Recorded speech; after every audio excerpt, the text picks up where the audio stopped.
안녕하세요. 반갑습니다. 이번 시간에는 임원 면접, 최종 면접이라고 알려진 인성 면접에 대해서 얘기를 나눠보려고 합니다. 흔히들 생각하시기에 임원 면접이다, 최종 면접이다 라고 하면은 일단 먼저 긴장부터 하시곤 합니다. 임원, 최종이라는 단어가 주는 압박감 때문에 그렇게 생각을 하실지도 모르겠는데요. 하지만 이전 영상에서 말씀을 드렸다시피 결국 면접 자체가 갖고 있는 핵심 목표는 같이 일하고 싶은 이유를 찾아서 사람을 뽑는 겁니다. 그러니 직무 면접도 인성 면접도 그 뿌리는 결국 같다는 겁니다. 다만 조금 디테일한 측면에서 다를 수는 있겠습니다. 예를 들자면 같이 일할 수 있는 사람을 찾는다라는 목적에 대해서 1차 면접이라든지 직무 면접은 팀장급들 인원의 입장에서 바라볼 경우가 되게 많습니다. 즉 데리고 일하고 싶은 사람인지 아닌지에 대해서 검증을 하려고 하겠죠. 그럼 당연히 자연스럽게 지원한 직무에 대해서 이 지원자가 어떤 핵심 역량과 경험이 있는지 물어보게 됩니다. 그런 요소들을 가지고 있으면 같이 일하기가 편해지기 때문입니다.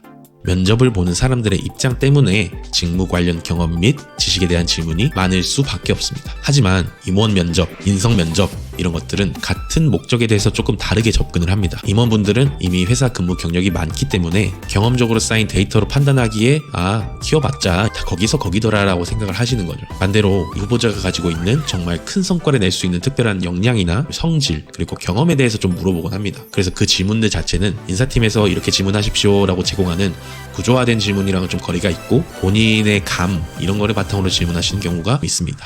사실 이게 나쁜 거라고 보기는 그런 게 인사팀에서도 그 임원분들 면접에 참여시킨 것 자체가 그분이 가지고 있는 그런 감, 인사이트를 좀 기대하는 부분이 있기 때문에 참여를 하도록 부탁을 드리고 가이드라인을 지키지 않더라도 제재를 하거나 이러진 않습니다. 정리를 하면은 임원 면접, 특히 인성 면접이라고 하는 거의 핵심은 함께 팀으로서 일할 수 있는 사람인가에 대한 검증이고 면접관에 따라서 조금씩 방법이나 수단이 다를 수는 있다 라고 생각을 해주시면 될 것 같습니다. 그렇기 때문에 이 사람이 가지고 있는 패러다임이라는 게 되게 중요한 요소로 작용을 할 겁니다. 그 사람이 가지고 있는 일에 대한 패러다임이라든지 회사에 대한 패러다임 같은. 그래서 임원분들이 그런 것들을 질문하면서 알고 싶은 거는 일머리가 있나? 일 욕심도 있나? 조직 적응은 잘하는 사람인가? 의사소통이 원활하게 되는 편인가? 업무에 도전적으로 임할 수 있는 사람인가? 회사가 우선순위에서 밀려날 수도 있는 사람인가? 정신적으로 아프거나 하진 않나? 이런 내용들인 거죠. 저런 걸 궁금해해? 라고 생각을 할 수도 있지만 뒤돌려보면은 학창시절에 우리가 동아리 부원을 뽑을 때도 여러 가지 궁금한 것들을 물어보고 고민을 했었잖아요. 그거는 말 그대로 취미활동을 하는 건데도 불구하고 그렇게 했단 말이죠. 근데 회사라는 거는 그 사람에게 돈을 주고 일을 시키죠. 그래서 사실 궁금한 게 더 많았으면 많았지 적지는 않을 겁니다. 그럼 이런 질문들에 대해서 어떻게 대답을 해야 될까요? 제가 언제나 말씀을 드리는 거지만 가장 중요한 핵심은 이런 것들을 궁금해하는 임원들의 패러다임과 자기가 가지고 있는 직무적 인사이트 패러다임이 비슷한 방향을 보고 있는지에 대해서 확인을 먼저 해야 됩니다. 이전 면접에서 팀장님이나 이런 분들이 질문했던 직무, 지식 관련 질문 내용에 덧붙여서 임원분들은 이 친구가 이 회사에 입사하면 잘 지낼 수 있을까에 대한 확실한 대답을 얻고 싶어 하시거든요.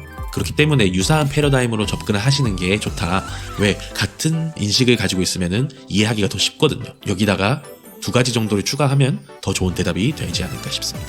첫 번째는 진정성입니다. 투명성이라고도 할 수 있겠는데 이게 진정성이라고 해서 밑도 끝도 없이 솔직하게 다 답변을 하라는 얘기가 아니고 여기서 말하는 진정성은 정말 이 지원자가 회사에 들어오고 싶은 건가? 아니면 직무를 대하는 태도가 진심인가?에 대한 답변을 할 수 있느냐라는 의미입니다. 특히 신입 채용 같은 경우에는 이 사람이 가지고 있는 이전 경력이 잘 없기 때문에 있어봤자 인턴, 아르바이트 정도기 때문에 이 사람이 정말로 믿을만하게 일을 맡길 수 있는 사람인가에 대해서 검증을 하려고 해요. 그렇기 때문에 신입 지원자들이 자주 듣게 되는 굉장히 이상한 질문들 아니면 되게 어려운 질문들, 답이 정해지지 않은 질문들 이런 것들이 사실은 진정성, 투명성을 가지고 있느냐 하는 부분에서 좀 차이를 만들어낼 수 있는 질문들이다라고 생각을 해주시면 될 것 같아요. 예를 들어서 이런 거죠. 다른 회사도 많은데 우리 회사를 굳이 꼭 집어서 지원한 이유가 뭐냐? 딴 데 붙으면 딴 데 갈 거냐? 이런 거 물어보시는 분들이 있어요. 그러면은 어떤 톤으로 대답을 해야 되냐면 임직원들이 생각하는 그 회사만의 경쟁력에 내가 좀 빠졌다 해서 지원했다. 아니면은 회사의 인재상이라든지 핵심 가치가 내가 생각하는 어떤 일에 대한 가치관이라든지 좌우명이라든지 삶의 가치라든지 이런 거랑 방향성이 잘 맞아서 지원을 했다. 아니면은 특정 아이템이 있는데 내가 그거에 대해서 굉장히 관심이 많은데 이 회사가 시장에서의 좋은 평가를 받고 있다 아니면 업계 탑이라서 지원을 했다 라고 말씀해 주시면 제일 좋습니다. 패러다임의 동일화인 거죠. 그리고 추가하면 좀 더 좋은 내용이 가능성에 대해서 얘기를 하는 게 좋습니다. 말 그대로 자기를 뽑으면은 얼마나 클 수 있다 라는 내용에 대해서 답변을 드리는 거죠. 제일 쉬운 방법은 나 좀 그릇이 큰 사람이에요, 나 뽑으면은 잘할 수 있어요 라고 보여줘야 되는 거고, 이게 제일 좋은 방법이 계속적으로 직무나 산업이나 이런 거에 대해서 학습을 하고 있고 자기 개발하고 있다라는 모습을 보여주면 됩니다. 그래서 목표하고 원하는 바가 있으면 끈질기게 노력을 해서 성취하는 모습을 보여줄 수 있어야 된다는 의미입니다. 임원들은 이 내용을 확인하기 위해서 요즘 읽는 책이 뭐냐, 가장 존경하는 인물이 누구냐, 이런 것들을 이야기를 하는 거죠. 첫 번째, 임원 면접이든 직무 면접이든 핵심은 같다. 두 번째, 가장 검증하고 싶어 하는 거는 함께 팀으로서 원활하게 일을 할 수 있는 사람인지, 기존의 임직원들과 유사한 패러다임을 가지고 있는지 혹은 가질 수 있는지에 대한 여부입니다. 세 번째, 임원 또는 인성 면접에서 대답을 할 때 직무 면접에서 썼던 내용을 활용을 하시되 추가로 진정성과 가능성을 덧붙여서 답변할 수 있어야 됩니다. 이번 영상도 보시느라 고생 많으셨고요. 내용이 도움이 되셨다면 구독, 좋아요 하셔도 되고 안 하셔도 됩니다.